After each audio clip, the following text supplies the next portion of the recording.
बहू के मायके और ससुराल की आमने सामने बालकनी। कहानी की शुरुआत 25 साल पुराने एक फ्लैशबैक से होती है।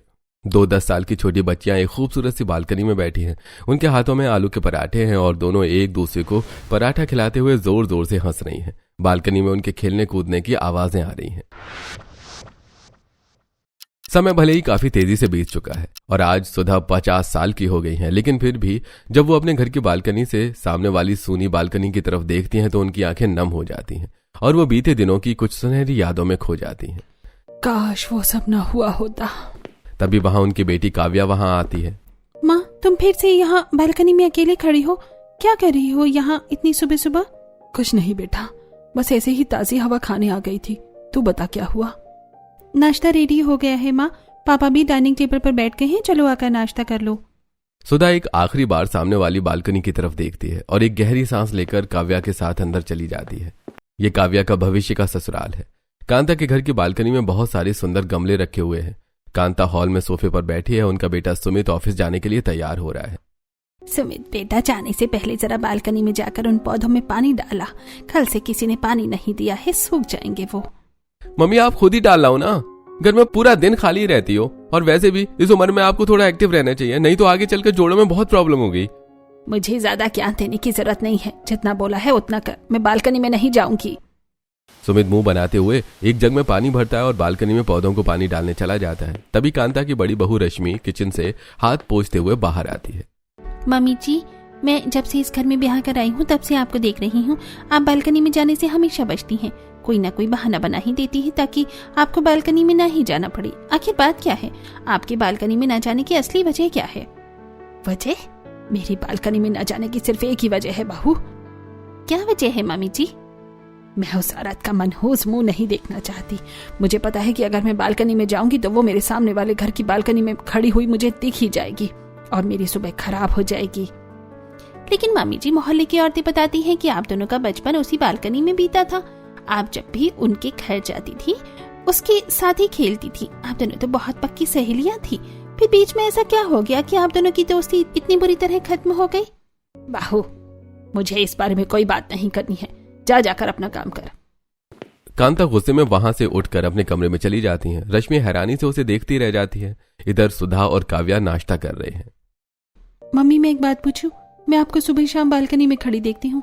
आप हमेशा सामने वाली बालकनी में देखती ही रहती हैं, जैसे किसी का इंतजार कर रही हूँ। आखिर किसे देखती हो और क्यों खड़ी रहती हो वहां? बस कुछ पुरानी यादें हैं बेटा, जिनसे मैं पीछा नहीं छुड़ा पा रही हूँ। जिस दिन इन पुरानी यादों से ऊपर उठ जाऊंगी उस दिन मैं बालकनी में जाना बंद कर दूंगी।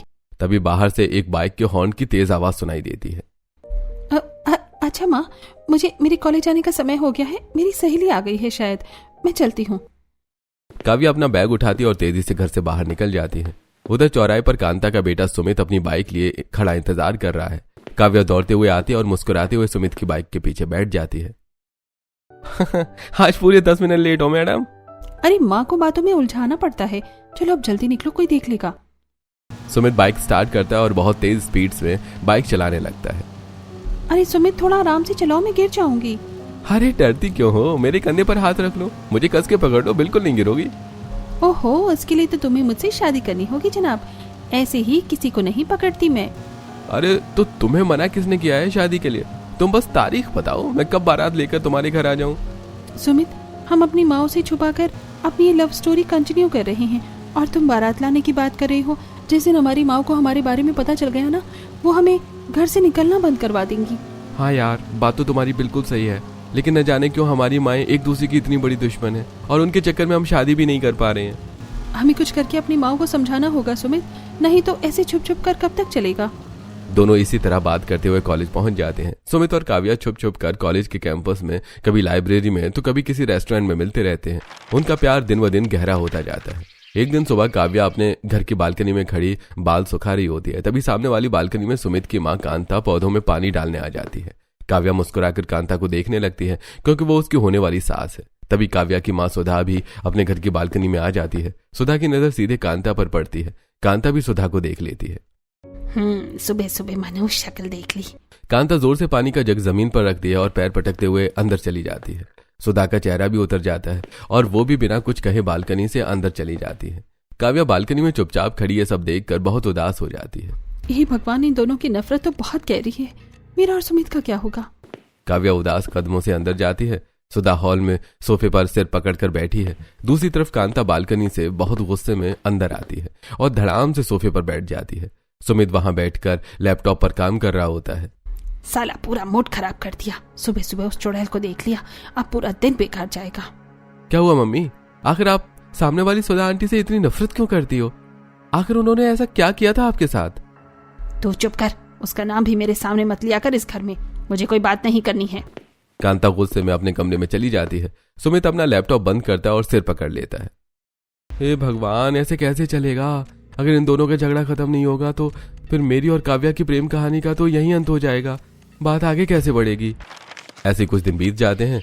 एक दिन काव्या और सुमित हिम्मत करके अपने अपने घरों में अपनी पसंद के बारे में बताते हैं। दोनों घरों में भारी हंगामा होता है। सुधा काव्या को कमरे में बंद कर देती है और कांता सुमित के लिए राजी हो जाती है।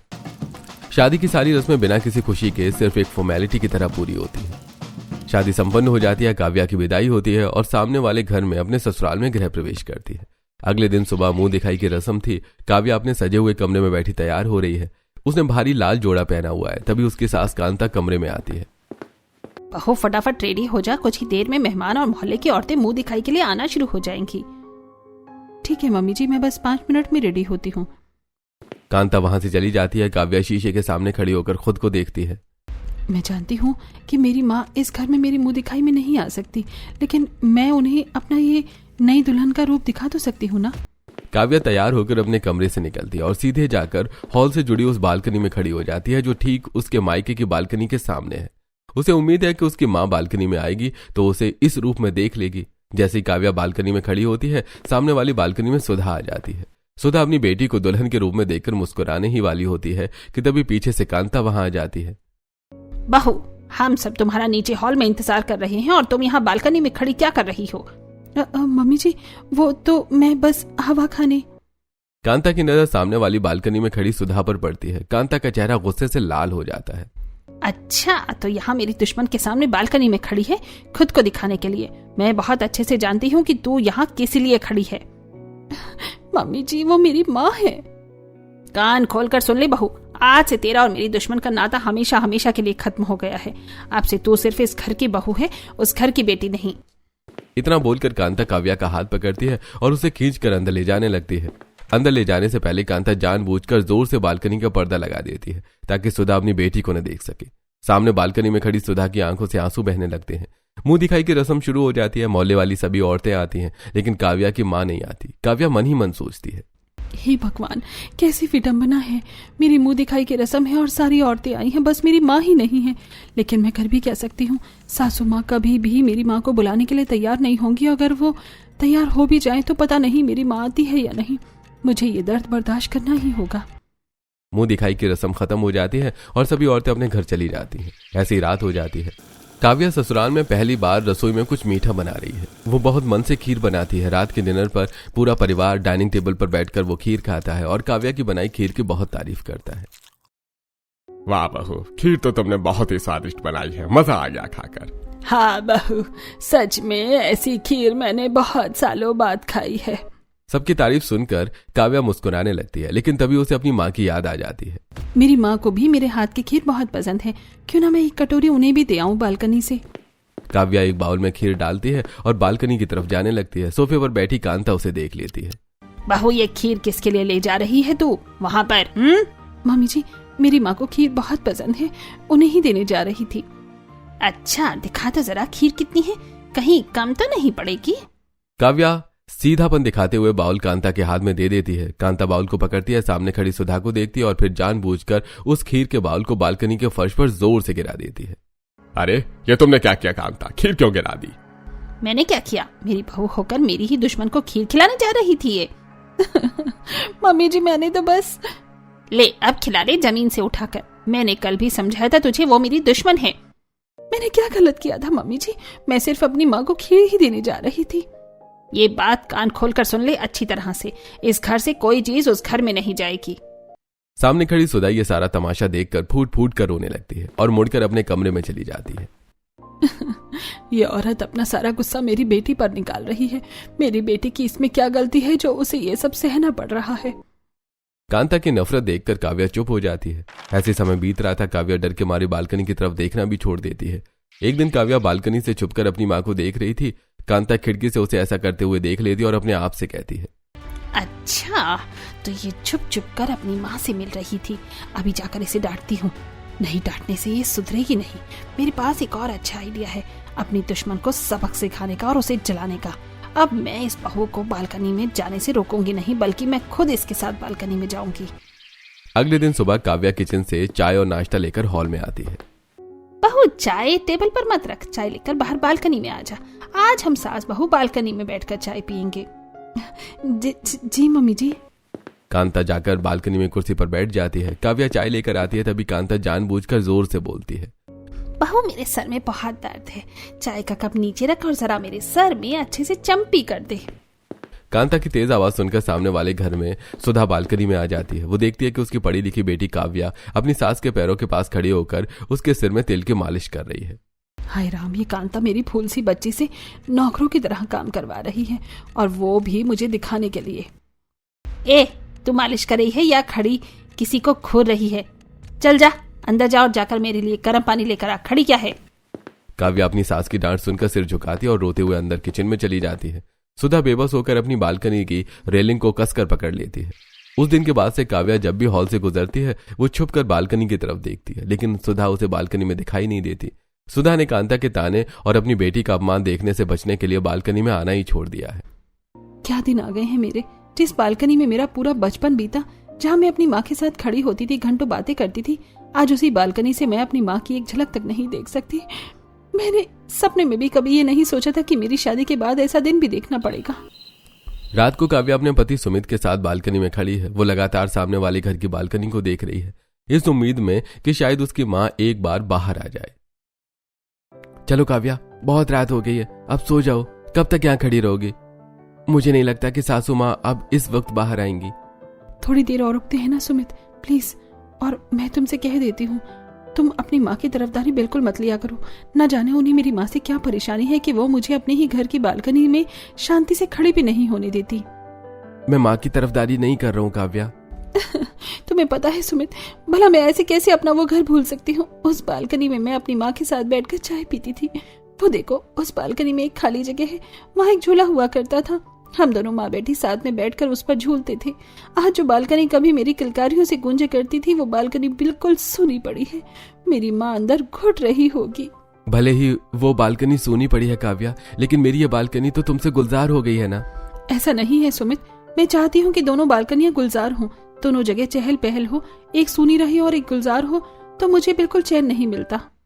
काव्या और सुमित की ये सारी बातें कांता अपने कमरे के दरवाजे के पीछे छुपकर सुन रही होती है। अच्छा, तो इसे अपनी माँ के साथ झूले पर बैठना बहुत याद आ रहा है। बहू, अभी तो ये शुरुआत है। अभी मैं तेरे जरिए अपने उस दुश्मन से कितने और कैसे कैसे बदले लूंगी, ये तो तुझे सपने में भी नहीं पता होगा। अगले दिन दोपहर में कांता के घर में एक डिलीवरी वाला बड़ा सा लोहे का झूला लेकर आता है। ये झूला बिल्कुल वैसा ही है जैसा सुधा के घर की बालकनी में लगा रहता था, जिसे सुधा ने हटवा दिया था। मम्मी जी, ये झूला किस लिए मंगवाया है आपने? ये झूला मुझे अपनी बालकनी में लगवाना है। खड़ी होकर मेरा मुंह क्या देख रही है? चल मेरी हेल्प करवा इसे बालकनी में सेट करने में। काव्या और डिलीवरी वाला मिलकर उस झूले को बालकनी में सेट कर रहे हैं। लोहे की खटपट आवाज सुनकर सामने वाले घर में सुधा बाहर बालकनी में आ जाती है। वो अपने घर जैसा झूला कांता के घर में देखकर हैरान रह जाती है। काव्या झूले को सेट करते हुए सुधा की तरफ देखने लगती है। बहू, वहाँ सामने मुंह फाड़ कर क्या देख रही है? काम पर ध्यान दे, झूला टेढ़ा लग रहा है। अरे बहू, तुझे इतना ज्यादा खुश होने की कोई जरूरत नहीं है। इस झूले पर सिर्फ और सिर्फ मैं ही बैठूंगी। तेरा काम इस घर में सिर्फ मेरे लिए चाय बनाकर लाना और मुझे पिलाना होगा। तो इस झूले के लायक नहीं है। सुधा ये ताना सुनकर तिलमिला जाती है, लेकिन बेबस होकर वापस अपने कमरे में लौट जाती है।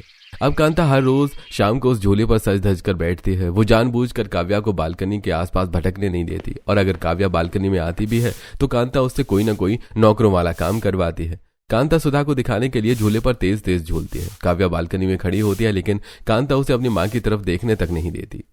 मम्मी जी, आप चाहे जितना जुर्म कर लें, मैं भी आपकी बहू हूं।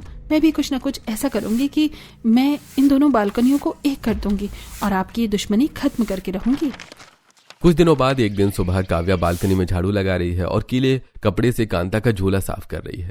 कांता हॉल में सोफे पर बैठकर टीवी देख रही है और उसकी एक नजर काव्या पर भी है। तभी सामने वाले घर की बालकनी में सुधा एक बाल्टी और पोछा लेकर आती है। सुधा अपनी बालकनी में पोछा लगा रही होती है। अचानक सुधा का पैर साबुन के पानी पर पड़ता है और मेरी कमर। सुधा बुरी तरह से फिसलकर बालकनी के फर्श पर गिर जाती है। उसके मुंह से दर्द भरी चीखें निकलने लगती हैं। काव्या ये देखकर झाड़ू फेंक देती है। कोई है? कहाँ गए सब? मेरी कमर में बहुत तेज दर्द हो रहा है। कोई उठाओ मुझे। काव्या घबराकर बालकनी से बाहर की तरफ भागने लगती है। तभी हॉल से कांता दौड़कर बालकनी के दरवाजे पर आ जाती है और काव्या का हाथ मजबूती से पकड़ लेती है। मम्मी जी छोड़िए मुझे, देखिए ना मेरी माँ फिसल कर गिर गई है। घर पर कोई नहीं है, उनकी कमर में बहुत तेज दर्द हो रहा है। मुझे उनके पास जाने दीजिए प्लीज। नहीं, तू कहीं नहीं जाएगी, तू यहाँ इसी घर की साफ सफाई कर। मम्मी जी वो तड़प रही है। उसके घर में और भी लोग होंगे, उसका पति होगा, वो आकर संभाल लेंगे तुम्हारी माँ को। तेरा वहां जाने का कोई काम नहीं है। तभी पीछे से काव्या की दादी सास सावित्री वहां आ जाती है। उन्होंने सारी बातें सुन ली हैं। कांता, ये बहुत गलत बात है। बहू को उसकी माँ के पास जाने दे। इंसानियत नाम की कोई चीज है या नहीं तुझ में? माँ जी आप बीच में मत बोलिए। कांता इतना बोलकर काव्या का हाथ झटकती है और अपने कमरे में चली जाती है। काव्या रोती हुई जमीन पर बैठ जाती है। सामने बालकनी में सुधा के पति रमेश आ जाते हैं और सुधा को उठाकर अंदर ले जाते हैं। ऐसे समय बीत रहा था। काव्या चुपचाप घर के काम करती है, लेकिन अंदर ही अंदर बहुत दुखी है। एक दिन सुबह कांता तैयार होकर अपने कमरे से बाहर आती है। बहू मैं जरा मार्केट जा रही हूँ राशन का सामान लेने, लेकिन एक बात ध्यान रखना, मेरी गैर मौजूदगी में बालकनी में जाने की सोचना भी मत। मैं वापस आकर पड़ोसियों से पूछूंगी। अगर मुझे पता चला कि तू बालकनी में गई थी तो फिर तेरी खैर नहीं। कांता इतना बोलकर घर से निकल जाती है, लेकिन काव्या कहाँ मानने वाली थी। जैसे ही कांता जाती है, काव्या दौड़कर बालकनी में जाकर खड़ी हो जाती है। वो सामने अपनी माँ के घर की तरफ देखती है, लेकिन सुधा वहां नहीं होती। काव्या की आंखों से आंसू बहने लगते हैं। तभी पीछे से दादी सास सावित्री बालकनी में आती हैं और काव्या के सिर पर प्यार से हाथ रखती हैं। बहू तो इतना दुखी मत हो, एक ना एक दिन तेरी सास का दिल पिघलेगा। वो समझेगी तेरा दर्द, तेरी तकलीफ। नहीं दादी जी, वो पत्थर दिल है, वो कभी नहीं समझेंगी। नहीं बेटी, वो मेरी बहू हमेशा से ऐसी पत्थर दिल नहीं थी। मैं उसे बचपन से जानती हूँ। तेरी माँ सुधा और मेरी बहू कांता दोनों हमेशा से मेरे घर आया करती थी। वो दोनों बचपन की बहुत गहरी सहेलियां थी। जान छिड़कती थी एक दूसरे पर, लेकिन फिर न जाने अचानक ऐसा क्या हो गया कि जवानी में कदम रखते ही वो दोनों एक दूसरे से बेइंतहा नफरत करने लगी। क्या मेरी माँ और सासू माँ बेस्ट फ्रेंड्स थी? मुझे तो ये बात कभी किसी ने बताई ही नहीं। ठीक है दादी जी, आज मैं अपनी माँ से ये बात पूछ कर ही रहूंगी कि आखिर उनके बीच ऐसा क्या हुआ था। काव्या तुरंत अपने घर से निकलती है और दौड़कर सड़क पार करके अपने मायके पहुंच जाती है। वो सीधे अपने माँ के कमरे में जाती है। सुधा बेड पर लेटी है और उसकी कमर में बेल्ट और पट्टा लगा हुआ है। अरे काव्या, मेरी बच्ची तो आ गई, अब बैठ मेरे पास। हाँ माँ, मैं आ गई, लेकिन मैं यहाँ आपसे आपका हाल पूछने के साथ साथ एक बहुत जरूरी काम से आई हूँ। क्या बात है बेटा, तू इतनी परेशान क्यों लग रही है? माँ, मुझे आज सच जानना है। मुझे बताओ कि आपका और मेरी सास कांता के बीच ऐसा क्या हो गया था कि बचपन की सहेलियां आज इतनी बड़ी दुश्मन बन गई। मैं अब तुझे वो पुरानी बातें क्या ही बताऊं बेटा, छोड़ना उन बातों को।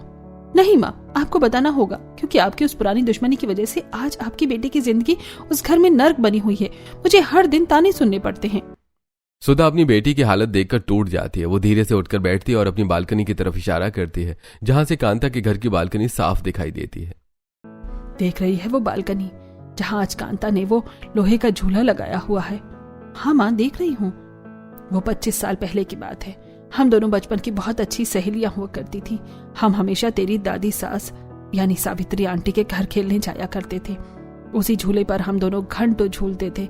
उसी दौरान मुझे उनके बेटे दीपक, तुम्हारे ससुर जी से प्यार हो गया था। मैं दीपक को बहुत चाहने लगी थी, लेकिन मुझे ये बिल्कुल नहीं पता था कि मेरी सबसे अच्छी सहेली कांता, वो भी दीपक से बेइंतहा प्यार करती थी। उस दिन मैं उसी झूले के पास खड़ी दीपक का इंतजार कर रही थी। मैंने फैसला कर लिया था कि आज मैं उन्हें प्रपोज करूंगी और अपने प्यार के बारे में बताऊंगी, लेकिन तभी मैंने देखा कि दीपक और मेरी सहेली कांता एक साथ बालकनी में आ रही हैं। उन्होंने एक दूसरे के हाथों में हाथ डाला हुआ था। दीपक ने मेरे सामने ही कांता को प्रपोज कर दिया और कांता ने खुशी खुशी हाँ कर दी, और फिर कुछ ही महीनों में उनके परिवार वालों ने एक दूसरे से उनकी शादी करवा दी। अच्छा, लेकिन माँ, अगर ससुर जी और कांता जी एक दूसरे से प्यार करते थे और उन्होंने शादी कर ली तो फिर इसमें दुश्मनी वाली कौन सी बात थी? आपको तो उनके लिए खुश होना चाहिए था। जब उनकी शादी हुई तो मैं अपनी सहेली कांता पर बहुत ज्यादा भड़क गई थी। मुझे लगा कि उसने मुझे धोखा दिया है, मेरा प्यार छीन लिया। मैंने गुस्से में उसे बहुत बुरा भला कहा। हमारी बहुत लड़ाई हुई, लेकिन जब कुछ सालों बाद मुझे रियलाइज हुआ कि गलती मेरी थी, कांता की नहीं, तब तक बहुत देर हो चुकी थी बेटा। कांता मुझसे नफरत करने लगी थी क्योंकि मैंने उससे दोस्ती तोड़ दी थी और शादी वाले दिन उसे बहुत सारी बद्दुआएं दी थी। बस तब से लेकर आज तक एक ही बालकनी पर साथ खेलने वाली हम दोनों सहेलियां अलग अलग और आमने सामने की बालकनी होने के बाद भी एक दूसरे की शक्ल देखना तक पसंद नहीं करती। काव्या अपनी माँ को गले लगाती है और चुपचाप अपने ससुराल वापस आ जाती है। रात को कमरे में वो सुमित को सारी बात बताती है जो उसकी माँ ने कही थी। बाप रे, मतलब हमारी माँ की दुश्मनी एक लव ट्रायंगल की वजह से है। ये तो किसी फिल्म की स्टोरी लग रही है। सुमित, इस तरह कब तक चलेगा? हमें उन दोनों को एक करना ही होगा और उन दोनों को एक करने का सिर्फ एक ही तरीका है। क्या तरीका है? हमें उनकी पुरानी यादें ताजा करनी होंगी, उन्हें इमोशनली अटैच करना होगा। और ये तभी हो सकता है जब हम ये पता करें कि उन दोनों को जवानी के दिनों में साथ में क्या क्या करना पसंद था। दोनों की ये बातें चली रही होती हैं कि रात की डिनर का समय हो जाता है। काव्या किचन में जाकर डिनर बनाती है। सब डाइनिंग हॉल में डिनर करते हैं। डिनर के बाद कांता अपने कमरे में जाने लगती है। मम्मी जी आप रुकिए, आप कहाँ जा रही हैं? क्यों, क्या काम है अब तुझे? आइए मम्मी जी, आज मैं आपको बालकनी में झूला झुलाती हूँ। मौसम बहुत अच्छा हो रहा है। अरे आज अचानक मुझ पर इतना प्यार कैसे आ रहा है तुझे? कोई चाल तो नहीं चल रही है तू? काव्या कांता का हाथ पकड़कर उसे बालकनी में ले जाती है और झूले पर बिठा देती है। काव्या धीरे धीरे झूला झुलाने लगती है। मम्मी जी लगता है आपको झूला झूलना बहुत पसंद है ना? हाँ बहू, मुझे झूला झूलना बहुत पसंद है। इसी झूले के पास तेरे ससुर जी ने मुझे पहली बार प्रपोज किया था, लेकिन मुझे इस झूले से नफरत भी बहुत है। नफरत? वो क्यों मम्मी जी? क्योंकि इसी झूले के पास मेरी जिंदगी की सबसे बेस्ट सहेली मुझसे बिछड़ गई थी। उसने मुझे बहुत बद्दुआएं दी थी। मम्मी जी, कहीं आप मेरी माँ सुधा जी के बारे में बात तो नहीं कर रही है ना? हाँ, लेकिन तुझे कैसे पता चला? तू तो उस वक्त पैदा भी नहीं हुई थी। बस मैंने अंदाजा लगाया मम्मी जी, आप दोनों की नफरत और आमने सामने की बालकनी देखकर। खैर हटाओ इस बात को, मेरा मूड खराब मत कर।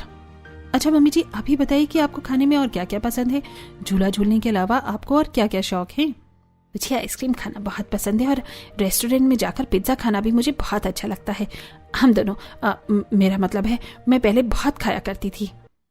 काव्या को जो जानकारी चाहिए थी वो उसे मिल जाती है। कांता उठकर अपने कमरे में चली जाती है। काव्या भी अपने कमरे में आती है और तुरंत अपनी माँ सुधा को फोन लगाती है। हेलो माँ, मैंने सासू माँ से बात की है, उन्हें आइसक्रीम और पिज्जा पसंद है। हाँ बेटा, हम दोनों बचपन में हमेशा साथ में आइसक्रीम खाने जाते थे और पार्क में बैठकर पिज्जा भी खाया करते थे। वो हमारे सबसे अच्छे दिन थे। तो बस माँ, कल आप मुझे उसी पार्क में मिलो जहाँ आप दोनों जाया करती थी। मैं भी मम्मी जी को कल लेकर वहाँ आती हूँ। हम आप दोनों को आमने सामने लाएंगे। अगले दिन शाम को काव्या और सुमित कांता को घुमाने के बहाने पार्क में ले आते हैं। उसी पार्क के दूसरे कोने में सुधा भी अपनी कमर का पट्टा धीरे धीरे बांधकर चलकर आ रही है। मम्मी जी, आप यहाँ इस बेंच पर बैठिए, मैं अभी आपके लिए आइसक्रीम लेकर आती हूँ। काव्या दौड़कर आइसक्रीम वाले राजू के पास जाती है और 2 आइसक्रीम लेती है। तभी कांता की नजर सामने से आती हुई सुधा पर पड़ती है। कांता का चेहरा गुस्से से तन जाता है। सुधा भी कांता को देखकर वहीं ठिठक कर रुक जाती है। काव्या खुश होते हुए आइसक्रीम लेकर कांता के पास आती है। ये लीजिए मम्मी जी, आपकी फेवरेट आइसक्रीम। मुझे नहीं खानी तेरी ये आइसक्रीम। कांता गुस्से में काव्या के हाथ से आइसक्रीम छीनकर जमीन पर फेंक देती है। तू मुझे यहाँ इस चुड़ैल से मिलाने के लिए लेकर आई थी? मुझे आइसक्रीम बिल्कुल भी पसंद नहीं है। तो चल यहाँ से अभी के अभी। कांता गुस्से में पैर पटकते हुए वहां से चली जाती है। सुमित और काव्या निराश होकर एक दूसरे को देखते हैं। सुधा भी उदास होकर अपने घर लौट जाती है। सुमित, हमारा प्लान तो पूरी तरह फेल हो गया, अब हम क्या करें? काव्या और सुमित भी हार मानकर चले जाते हैं। अगले दिन शाम के समय काव्या कांता के घर की बालकनी में बैठी उदास होकर चाय पी रही थी। कांता भी वहीं पास की कुर्सी पर बैठी है। तभी सुमित बाहर से एक बड़ा सा पिज्जा का बॉक्स लेकर आता है। हाँ, मम्मी ये देखिए मैं आपके लिए क्या लाया हूँ। कांता पिज्जा का बॉक्स खोलती है। पिज्जा की खुशबू से उसके चेहरे पर हल्की सी मुस्कान आ जाती है। वो पिज्जा का एक स्लाइस उठाती है और जैसे ही पहला बाइट खाने लगती है कि अचानक मेरे सीने में। कांता के सीने में अचानक बहुत तेज दर्द उठता है। पिज्जा का स्लाइस उसके हाथ से छूटकर गिर जाता है। वो दर्द से तड़पते हुए बालकनी के फर्श पर बेहोश होकर गिर पड़ती है। मम्मी जी, सुमित जल्दी जाओ, मम्मी जी को हार्ट अटैक आया है शायद। सामने वाली बालकनी में सुधा खड़ी थी। जैसे ही वो कांता को बालकनी में बेहोश होकर गिरते हुए देखती है, सुधा सब कुछ भूल जाती है। अपनी कमर का दर्द, अपनी दुश्मनी, अपनी नफरत, सब कुछ भूलकर वो पागलों की तरह अपने घर से भागती है और सड़क पार करके सीधे कांता के घर पहुंच जाती है। कांता, आंखें खोल कांता, क्या हो गया? मेरी सहेली को क्या हो गया? सुमित, जल्दी से पानी लाओ। सुमित पानी छिड़कता है। कुछ ही पलों में कांता को होश आ जाता है। वो आंखें खोलती है और अपने सिर को सुधा की गोद में पाती है। कांता तुरंत झटके से उठकर बैठ जाती है। तुम्हारी हिम्मत कैसे हुई मेरे घर में कदम रखने की? निकलो यहाँ से। बस मम्मी जी, अब बहुत हो गया, अब आप शांत हो जाइए। मम्मी जी देखिए, मैं मानती हूँ बीते हुए कल में मेरी माँ से बहुत सी गलतियां हुई होंगी। उन्होंने आपको बद्दुआएं दी थी, लेकिन कुछ गलतियां आपसे भी हुई होंगी। आपने उन्हें समझने की कोशिश नहीं की। लेकिन मम्मी जी, उस गलती की जितनी सजा मेरी माँ को मिलनी चाहिए थी, वो आप उन्हें इन 25 सालों में दे चुकी हैं। इसने मुझे मेरी शादी के दिन कोसा था। देखिए ना, मेरी माँ को अपनी गलती का एहसास बहुत पहले ही हो गया था। वो उस वक्त आपको नहीं समझ पाई थी, इसीलिए गुस्सा थी। उन्होंने मन ही मन आपसे माफी भी मांगी। काव्या की ये इमोशनल बातें सुनकर कांता का पत्थर का दिल आखिरकार पिघल ही जाता है। उसकी आंखों से आंसुओं की धारा बहने लगती है। वो अपनी पुरानी सहेली सुधा की तरफ देखती है। सुधा भी फूट फूट कर रो रही है। मुझे माफ कर दे सुधा, मैंने सच में अपनी दुश्मनों में अपनी ही सहेली की बेटी पर बहुत जुल्म करे। दोनों पुरानी सहेलियां 25 साल बाद एक दूसरे के गले लगकर फूट फूट कर रोती हैं। सुमित और काव्या ये देखकर खुशी से मुस्कुराने लगते हैं। कुछ दिनों बाद काव्या अपनी ससुराल की रसोई में पकौड़े बना रही है। इधर दोनों सहेलियां झूला झूलते हुए। अरे सुधा, तुझे याद है उस दिन तूने कैसे उस लड़के को चप्पल से मारा था? हाँ, और तू डर के मारे कैसे भाग गई थी वहां से। काव्या मुस्कुराते हुए उन दोनों को पकौड़े सर्व करती है। बहू के मायके और ससुराल के आमने सामने बालकनी होकर भी आज पहली बार एक सास और एक माँ एक हुई हैं। आज मेरी दोनों बालकनियां सच में गुलजार हो गई हैं। काव्या पकौड़ों की प्लेट लेकर बालकनी में आती है। वहां कांता और सुधा दोनों उसी लोहे के झूले पर एक साथ बैठी झूल रही हैं और खूब जोर जोर से हंसते हुए बातें कर रही हैं। काव्या मुस्कुराते हुए उन दोनों को पकौड़े सर्व करती है। कुछ महीनों बाद होली का दिन आता है। उसी बालकनी में सुधा, कांता और काव्या तीनों खड़ी हैं। तीनों ने एक दूसरे के गालों पर लाल और गहरा गुलाल लगाया हुआ है। बालकनी में हंसी ठिठोली की आवाजें गूंज रही हैं। पड़ोस की औरतें विमला और सरिता नीचे सड़क से उन्हें देखकर हैरान हो रही हैं कि कल की जानी दुश्मन आज एक ही बालकनी में साथ मिलकर होली कैसे खेल रही हैं। और इसी खुशी और प्यार भरे रंग के साथ ये कहानी खत्म होती है।